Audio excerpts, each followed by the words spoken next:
either committee must fill out a registration slip found outside either door. They can be turned into the committee prior to the start of the hearing. Please be sure to indicate on the slip which application you are interested in. Thank you.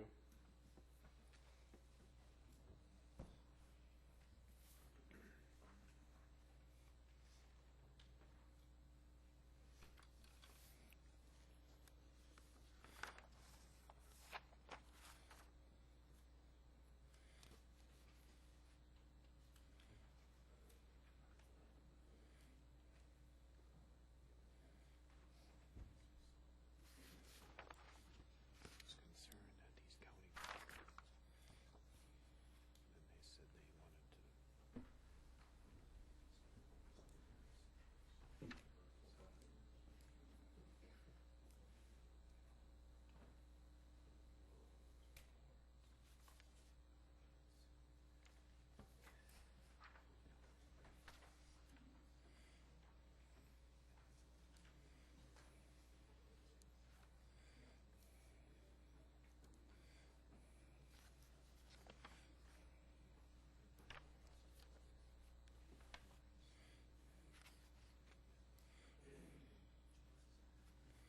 They're the ones that don't listen to when they're read. So, you know.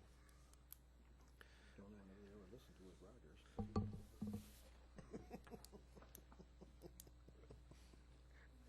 By the time we got down here to Bill Downey, I was busy doing stuff.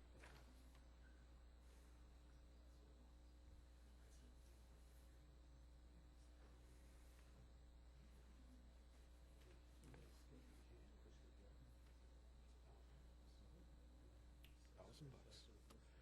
Don't bother me nothing. So, you know, I guess they're going to discuss it in executive or personnel or something, you know. But I thought, man, I don't want to sit there and listen to those reports for, 45 minutes. What was it? At one time I timed it.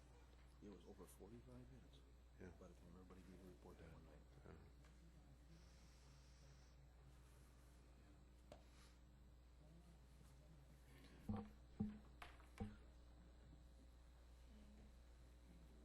I will call this meeting of the Waushara County Planning and Zoning Committee to order.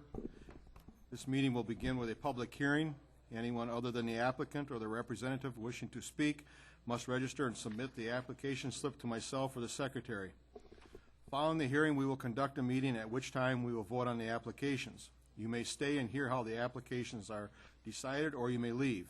The applicant and the town board will be contacted about tonight's decision. Any other person wishing to receive a copy of any decision can sign the sheet at the front of the room. Those of you wishing immediate knowledge of the outcome of the proceedings may call the county zoning office tomorrow. The procedure will follow for the hearing. After each applicant is read, the applicant, their agent, or representative will have a maximum of 10 minutes to present their application, followed by any questions or comments from the committee. Then all correspondence will be read. Then others in favor will have a maximum of 5 minutes to speak. Anyone objecting then will have a maximum of 5 minutes to speak. I will then ask for staff comments. Finally, the applicant will be allowed a maximum of 5 minutes for rebuttal if they wish. Anyone wishing to speak should use the microphone at the front of the room, state their name, and direct their comments to the committee. If you are testifying as a nearby landowner, please tell us where your property is located. Tonight's hearing will be videotaped, and tapes will become part of the record. Comments that are based on rumors, hearsay, or secondhand information, as well as racial and prejudicial remarks, will be ruled out of order. The committee has looked at all the properties and have recorded will reflect their observations. Any person affected by an administrative decision of this committee has 10 days from the filing of tonight's decision to make an appeal. Such appeals are heard by the Board of Adjustments. Information and applications are available from the zoning office. The county assumes no liability, makes no warranty as to the legality of any construction commenced prior to the expiration of the 10-day period. I will now introduce the committee. To my far left, Joe Piaski, Larry Crawford, Mike Likeness, Bob Wadle, Mark Schumacher, zoning administrator, and my name is Mark Kirshner. First application that we will hear tonight, conditional use, Little Texas LLC. Kevin Schmid, landowner, has made application in accordance with Section 58-454 of the Washera County Zoning Code to establish a private elk and deer hunts with meals and lodging in an existing single-family dwelling in the AG General Agricultural Zone.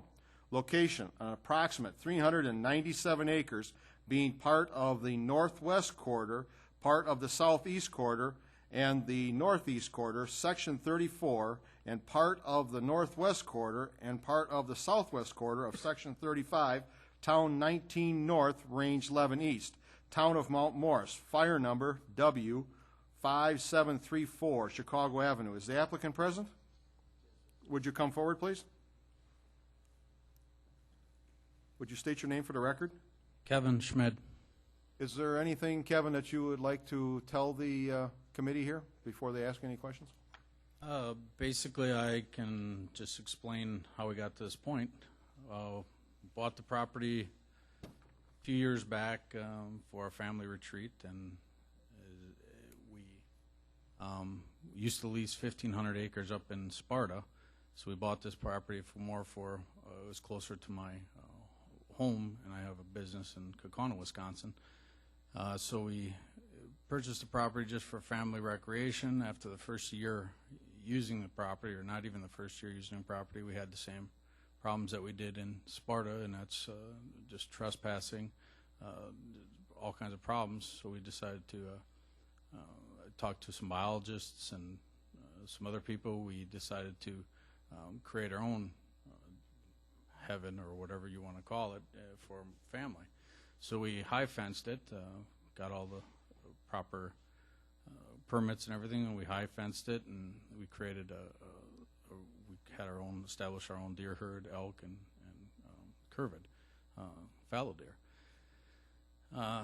Then we went and double high fenced it to make sure, just for safety. If a tree fell or something, we were just concerned that with DNR and every other regulation, so we double high fenced it, and started buying equipment and putting in food plots and tractors, and these deer eat a lot of food. Started spending about $80,000 a year on feed, and decided we need to offset these costs.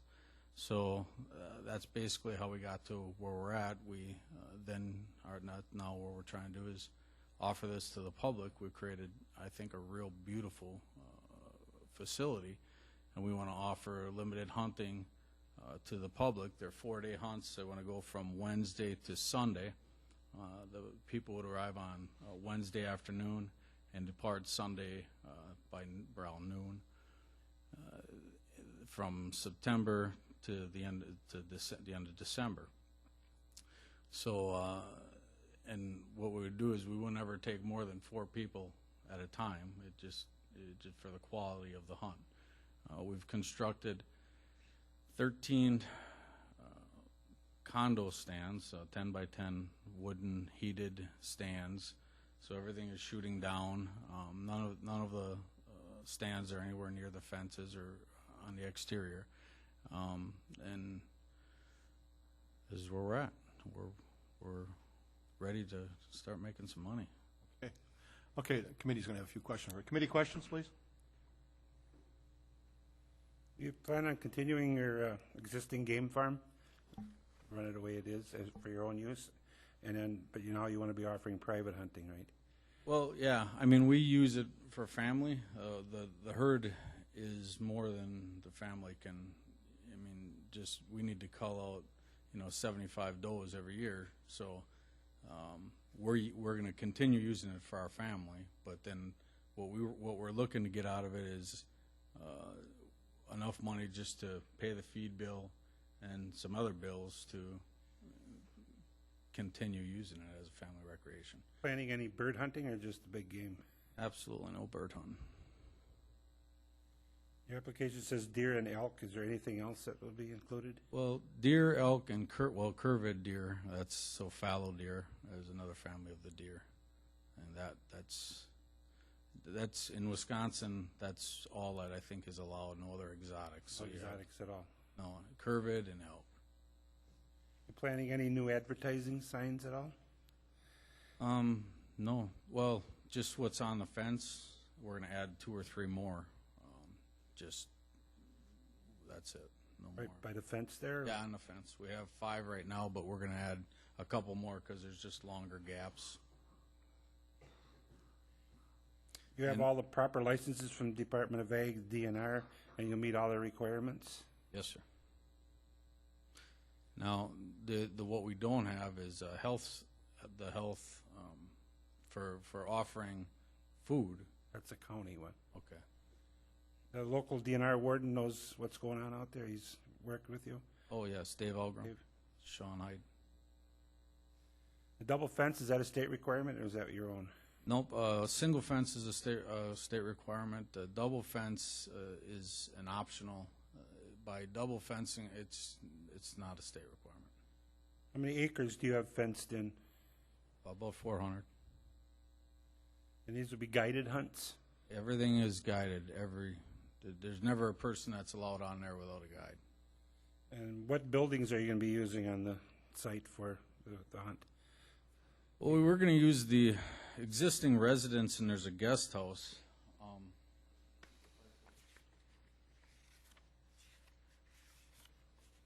We have a copy of the hand-drawn site plan.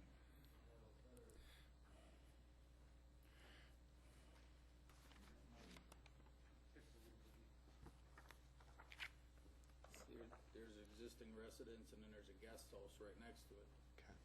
But for offering to feed the people, the guests, we're going to have to put up a new lodge with a kitchen that meets the requirements. So, providing everything goes well with this, that's the next step we're going to take, is we're going to have to build a lodge there and with a kitchen. Your application says that you're going to be providing food and lodging for the clients. Will any of these facilities be available to the public, like the food, lodging, or alcohol, or anything at all? Not as long as I own it. Do you process the meat on site, or someone else does it? Stone Ridge? Planning on any commercial shooting facilities other than like a rifle range? You're not going to have a trap shooting or anything, or any other gun stuff? Well, no, my kids and that we shoot, but not commercial. You talked about another building possible for food service? Yeah, after I was talking when we were going through all the applications, and the cheapest route would be to add another building just to house them and feed them. Otherwise, it's gonna cost too much to modify this to meet the health department codes and things. You know where all the lot lines are? It's all surveyed out when you bought it, I'm assuming. Yep, Eisman surveyed everything before we put the fence. We actually kept the fence 2 feet off one line and 12 inches off everything else. So we gave away land. That's all the questions I have. As part of your continuing herd, do you continue to buy animals off the farm and bring them in for breeding purposes or raising, or are you able to self-sustain the animals that are there? This is a self-sustained herd, so everything there reproduces on the farm, and we just have to control the population that way. And, I'm just a little bit, you're probably much more familiar with the Department of Agriculture and DNR licensing laws than I am, but I know that, if you buy animals, they have to be certified CWD-free bovine tuberculosis. Now, for the animals that you harvest, are you required to test those too, or not? Yep, anything that you would buy needs to have a 5-year, to be transported in Wisconsin, you need to have a certificate for CWD, and everything has to be TB tested unless they have a certificate which was TB tested within 2 years. Anything that goes off the property on a preserve, we are a hunting preserve, and we have a farm license which we're letting expire, because we're not going to sell any deer. So when you're in a preserve, you need to test 5% the first year, 5% of your herd size, and then please don't quote me, but I think it's 3% is the low. After like 5 years, it goes down to 3% of your herd size has to be tested. So right in the beginning of the year, when we cull our does, we take, I think this year we had to do 30 head, goes right to the state tests. And if there would ever be a CWD case, they would, because there's a double fence, then it's in the hands of the DNR. But there's no way anything could ever get affected outside with a double fence. That was one of the biggest reasons for the double fence, because people still, it's a fact, the deer could stick their noses through the fence and touch each other. And just to reiterate what you said, and because we've had some people come in and add questions, about the operation before the hearing tonight, you stated that at any one time there probably would be no more than 4 hunters at any one time, or as a group, right? You said That is correct. yeah. And there's no unsupervised, unguided hunting. They all have a guide or somebody that's with them at all times while they're hunting. Okay. Yes, that is correct. And there was concerns about a lot of shooting and things like this. But I guess what I would envision, you're going to have a hunter come in. He's going to probably shoot his rifle a couple times to make sure it's on, and then he's going to harvest an animal. So the typical hunter is probably not going to shoot more than 3, 4, 5 times during the hunt, I would assume. Yeah, it's not going to be any different than if you go deer hunting today. Right. It's similar to that, unless they're They got bad 4 shots. hunters at one time on 400 acres, which, in comparison to some of our public land is substantially less populated, so. Absolutely. This is a lot safer. All right, thank you. Any other committee questions? If not, here's your picture back. There you go. Thank you, Kevin. Correspondence? We have no correspondence, but for the record, the chairman of the town of Mount Morris was present when the Planning and Zoning Committee conducted the on-site, and he did state to the board at that time that at that time, the town board had no objections to the application, so no other correspondence. Anyone in favor to speak? We have several people registered, one to speak in favor. Jim Jarvis, speak in favor. Jim? Would you state your name for the record there, Jim? I'm Jim Jarvis, and we have land that's north and east of Kevin's farm, and land that's north and west of the farm. I like to say that Kevin, when he first moved in, he stopped over with his 4 children and a pie, and introduced himself, and a pie that his mother had made. It was pretty good. But anyway, Kevin, when he decided to put up the fence and have this deer, he hired 70 kids that we got from the Watoma High School, in grade school or junior high, like a DARE program, some high school, I'm not sure which program it was, and he chased all the wild deer out that he possibly could. They lined the kids up, and there's 70 across, and they went across 3 times and chased every deer they could. Actually, there's 2 deer still in there afterwards. But he could have just shot the deer and paid the DNR for shooting them, but he thought that was a waste, and he chased out the deer. We don't know how many he chased out, but he had cameras, and the DNR was there, and a biologist was there, and he gave every one of the students $50, and we fed them milk and cookies, and then he gave, it's some program with Jan Novak, $2,000 for a mentoring program, and I know she really appreciated that, for doing this.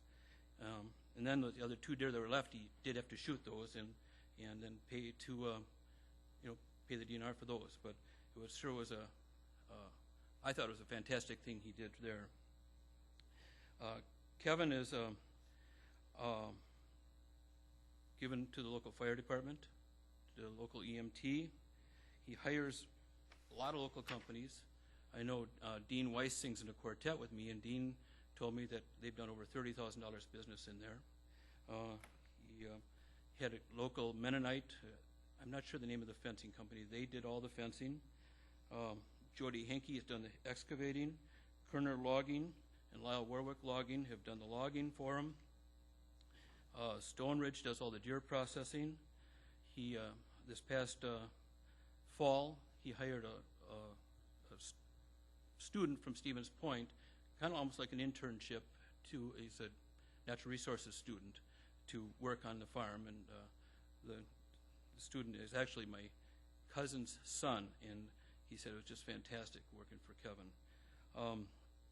He hires a local taxidermist, because a lot of these hunters want to have their deer mounted, and I don't know the name of the taxidermist, but he's somewhere around here at Nashcoro or somewhere close by. He's hired a local Amish farrier to take care of his horse's feet, FS Co-op for fertilizer, Berlin Vet Clinic when his horses need some help, Watoma Rental Center for anytime he has any kind of function where he needs to rent from the rental center. And there's a lady that goes by on our road. The deer fence goes down our road now, so we're getting just a little bit more traffic, especially in the evening. People have learned that the deer are coming out. And there's a lady that goes by there with a child that's got like an autistic problem almost every night. And we see her and wave to her. I don't know her name either, but she is says that her child just relaxes. She said it just makes them feel good to see those deer. And I think that's fantastic that something like that happens. I enjoy seeing the deer and the elk. We do a lot of walking on our road and around our cornfield, and it's never been a problem with any hunts. Or Kevin always calls me when he says that I got hunters coming in, and I think he's a super neighbor, and I think it's a real asset to our community to have this deer farm there. Thank you. All right, thank you, Jim. We have several people register only in favor but not speak. Horace Pike. Lisa Pike. Then we have one person to appear and speak for information only. Dale Coachell or something like that, I think. I was close. You want to come forward?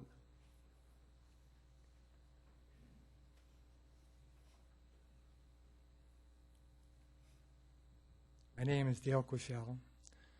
I'm an adjoining property owner. My address is W6010 Chicago Ave.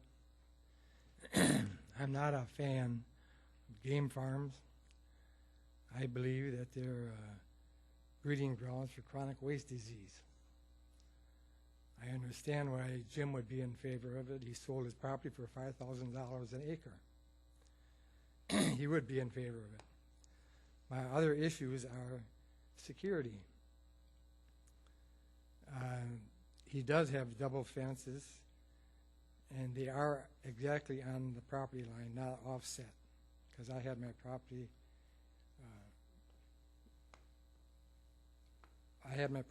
zoned, or I'm trying to think of the word, and the lines are right on the property line. But my issue is his fence and his gate to and from his place. I'd like to know if that's on a timer and how it's opened, because if there's a sequence involved there, I went by once and there was no vehicles around and the gates were open.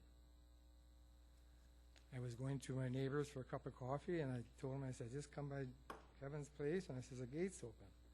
Get in the truck, we'll drive by there. Went back there, the gate was closed. So it was open, but I didn't see any vehicles around. And it was closed. How it's operated, I do not know. That's one of my questions I'd like to find out. If it's on a timer, or if it's done manually from inside his residence.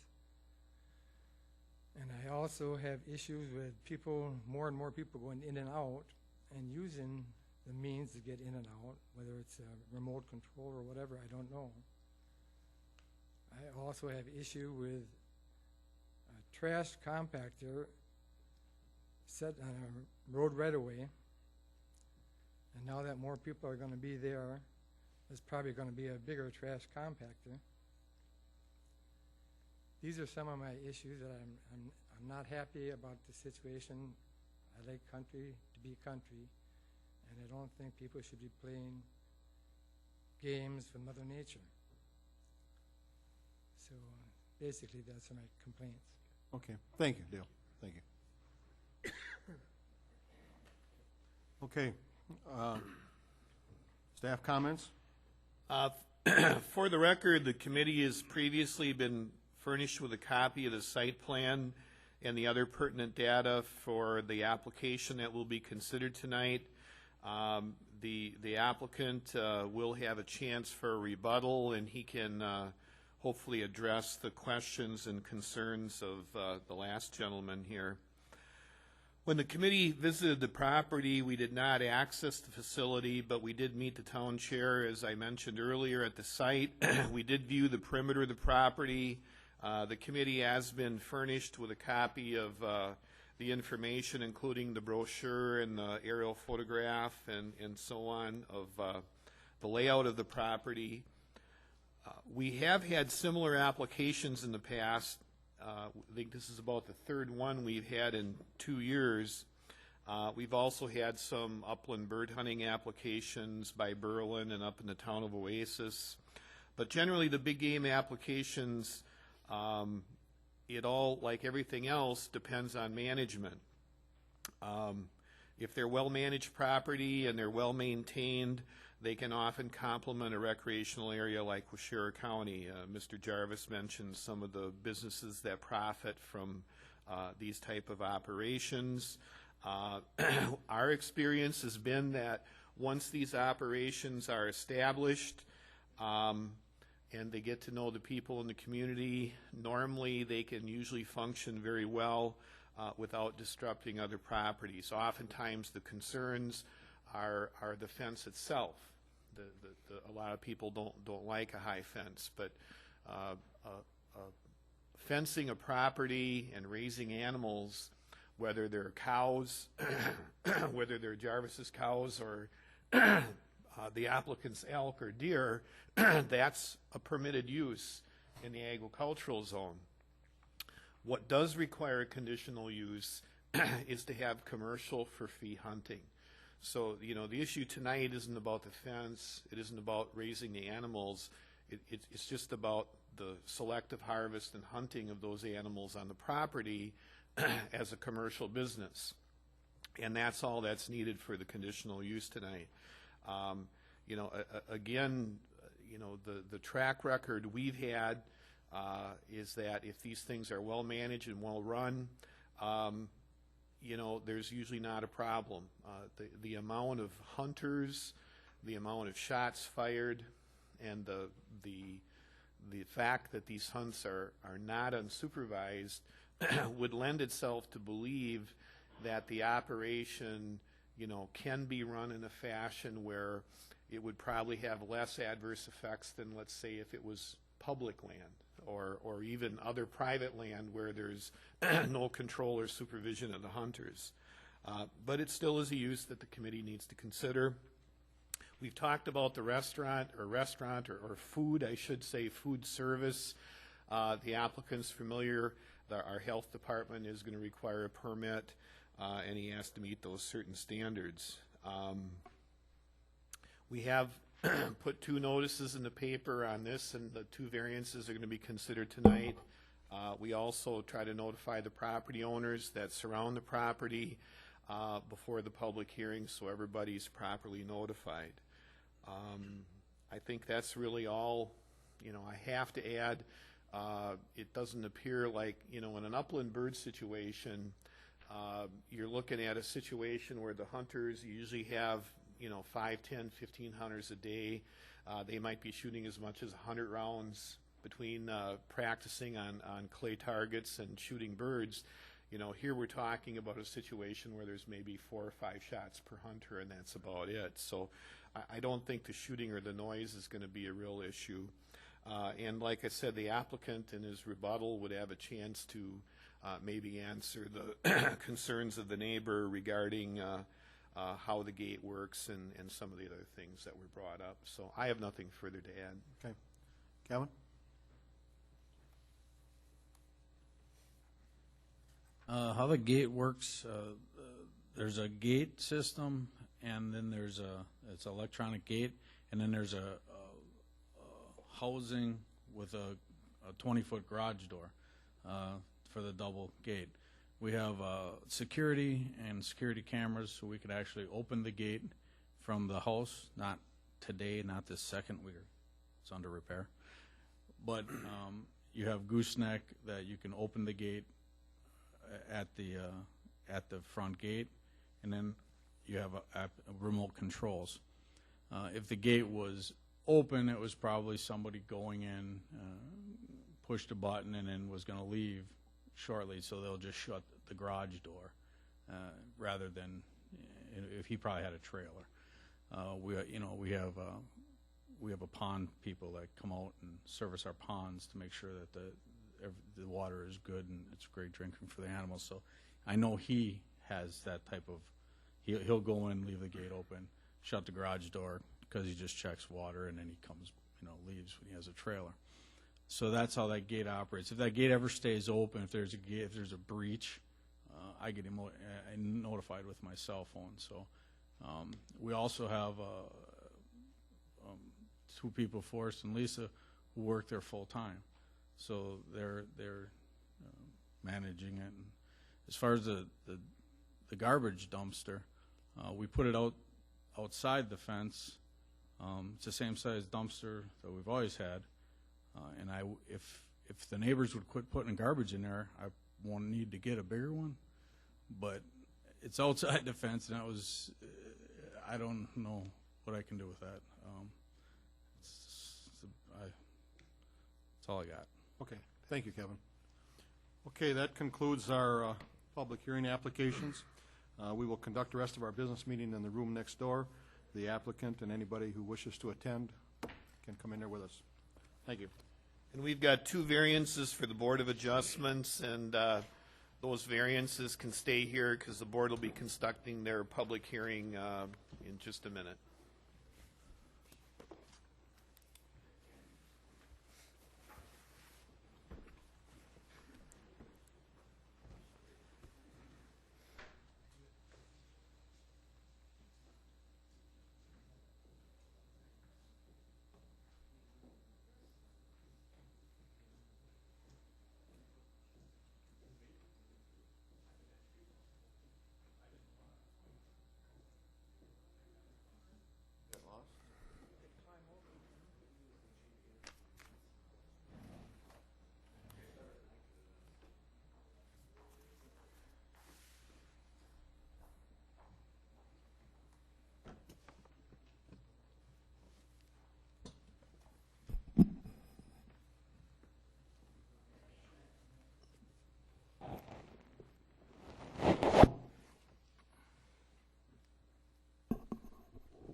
I'm all set.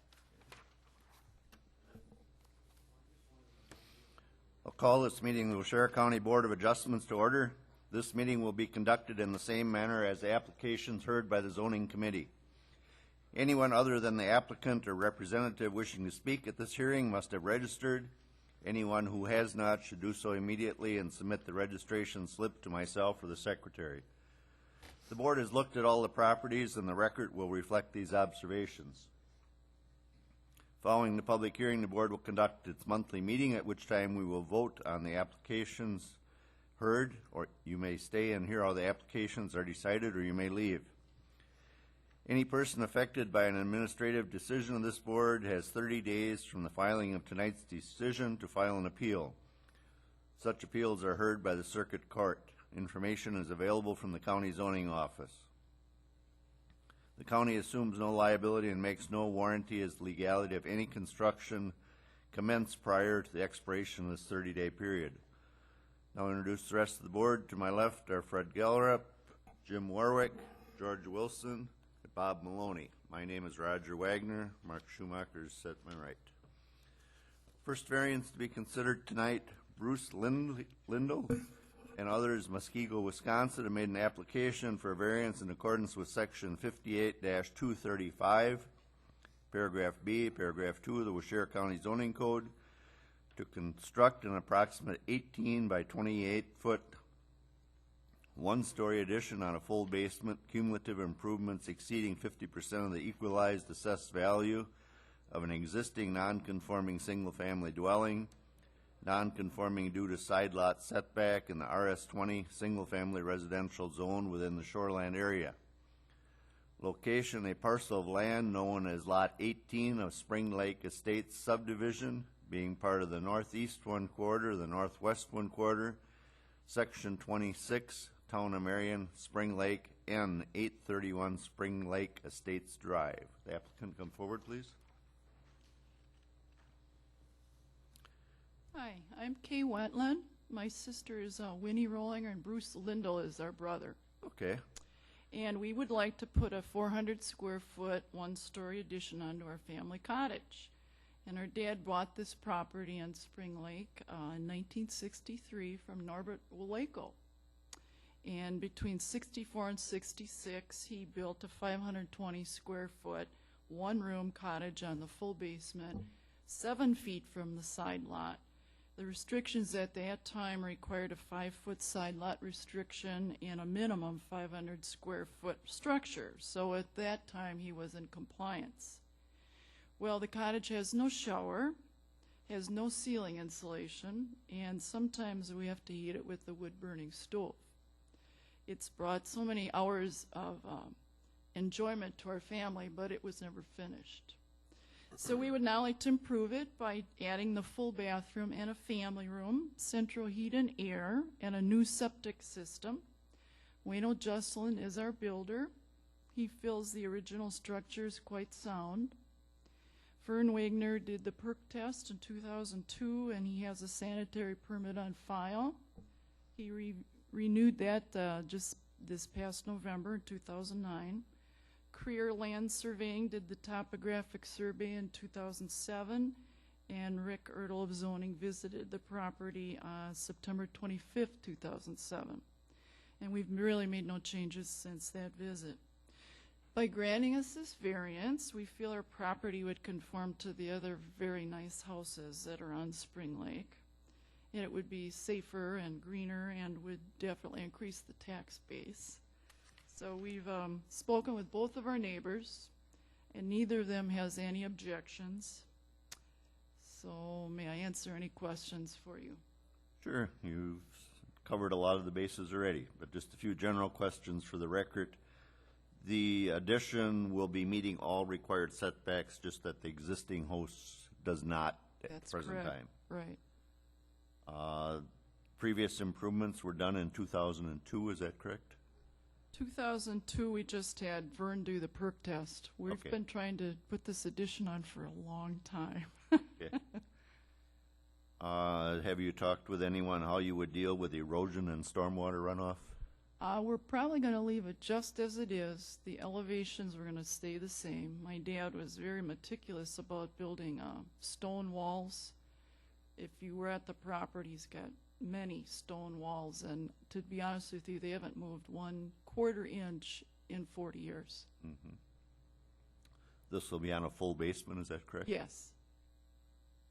And first floor elevation is going to be basically same height you are Same now? height, yeah, the 1 story. Okay. The same pitch as the existing roof? I believe so. It might be a slight adjustment on that. And we're still debating about gutters. Wayno had some ideas about gutters, so. Okay.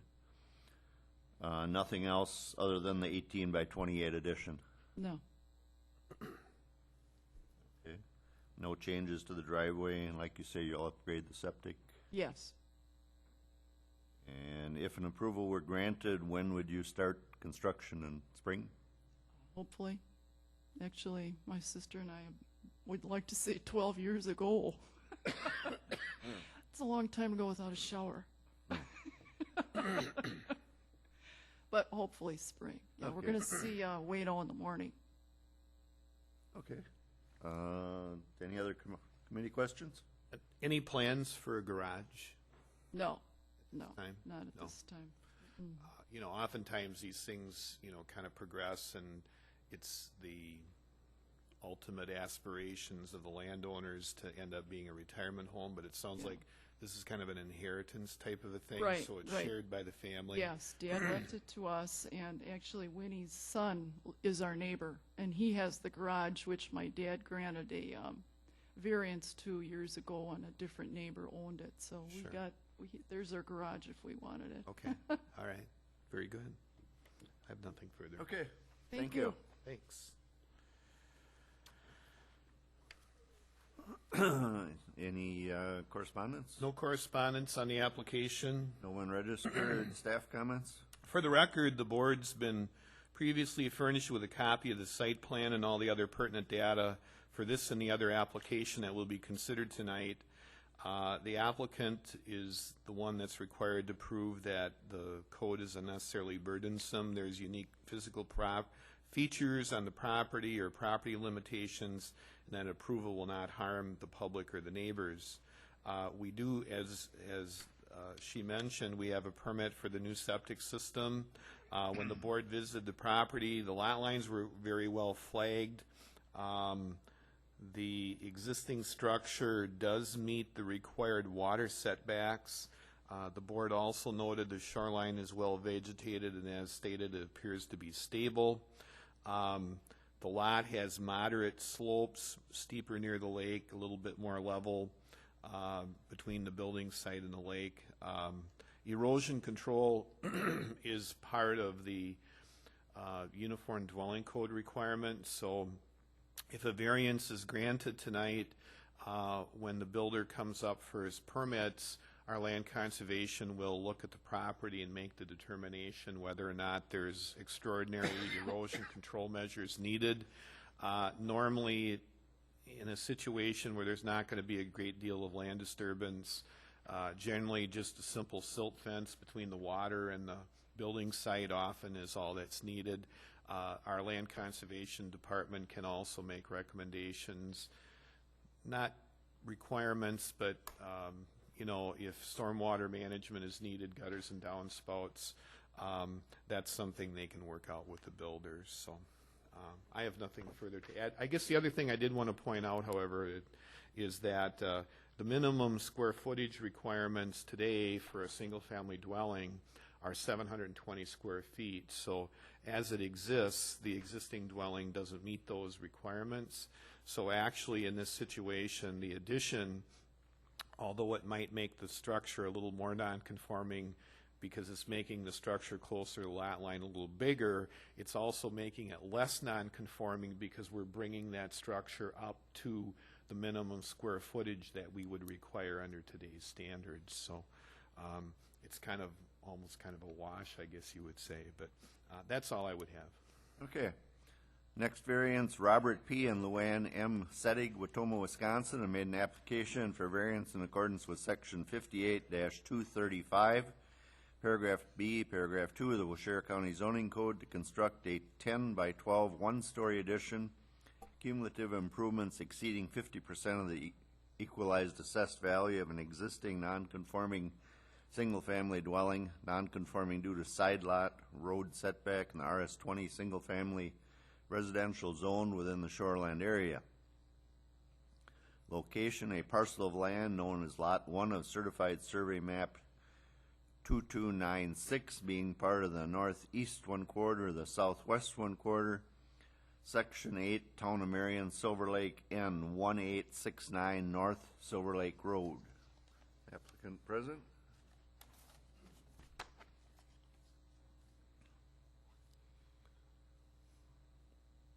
Hi, my name's Bob Sittig. Okay, Bob. Anything general to add? Otherwise, we got a few questions. I talked with my neighbor, and he's all for it. There's no problems there. Okay. The reason I'm doing this addition is for my father. He's 85, he's handicapped, and he can't climb stairs. And he's been sleeping on a futon since we moved up here full-time. All our bedrooms are upstairs. The bathroom downstairs is handicap set up for him. And this addition we're going to put on would be adjacent to that bathroom. So basically he won't have to climb stairs because he can't anyways.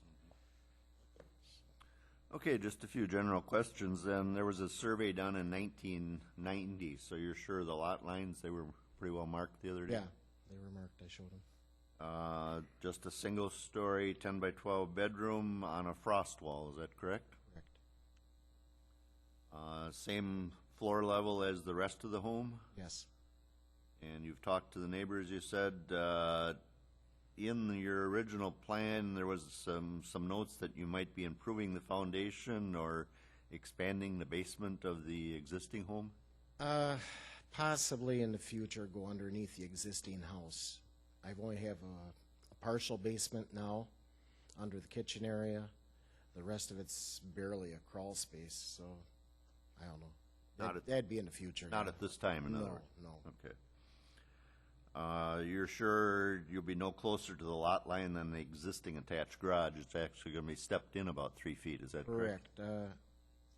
I have a drawing. I don't know if you have a copy of this one. Or Yeah, Yeah, we've got those. we made them copies, yeah. If an approval were granted, when would you start construction? I would say this next month we'll start. Okay. Any other committee questions? I didn't see anything on the plans. You're not planning an outside entrance there at all? No, no other additional outside entrances or sidewalks on that side of the building? Okay. I didn't think so, but, okay. With the weather, what it was, we've got a site plan here from the zoning office and a site plan that you had drawn up. Both of them indicate a 10 by 12 shed. Is that shed still standing on the land? Yes, the shed that's been there since the 20s, probably. The house originally, the original house was built in the mid-1920s. My grandparents bought it in the mid-1940s. They passed away. My parents had it. My mom passed away in the 90s, and then since then it's been pretty much in our hands. I have 5 children, all grown, and we use it in the original house. It was only like 800 square foot, so we've about tripled it in size to what we have now. But now we use it year-round, and I've retired, and I moved up here, and we're here full-time. But since the building of this, my father's moved in with us a little over 2 years ago, and when we were still living back in Sturtevant, he had his own room, so it was all one level, no problems. But now up here, it's a little more complicated. So that's the only reason we're doing it. But the shed does exist and you use it? Yeah, it's just storage I keep in there, junk. Okay, thank you, Bob. Yep. Any correspondence? No correspondence on the application, no one registered in favor or in opposition. Staff comments? Property is served by municipal sewer. There was a variance back in 2001 for a 2-story addition and a garage that exceeded 50%. Once we go over that 50% threshold, then any other subsequent additions have to go through a variance as well, and that's why we're going through the variance tonight, because it's cumulative over the life of the structure, and so any additions after the first variance require a variance as well. The board did note when we visited the property, it will not, as mentioned, be any closer to the side lot line than the existing home or attached garage. The addition will meet required water setbacks. As also was mentioned, the lot lines were identified, and we did not observe any other non-conforming structures between the building site and the water. And that's all I'd have. Okay. That closes the public hearing for the applications. The committee ready to go right into the business meeting? Okay. We will call the meeting to order then, and roll call will show everyone here. The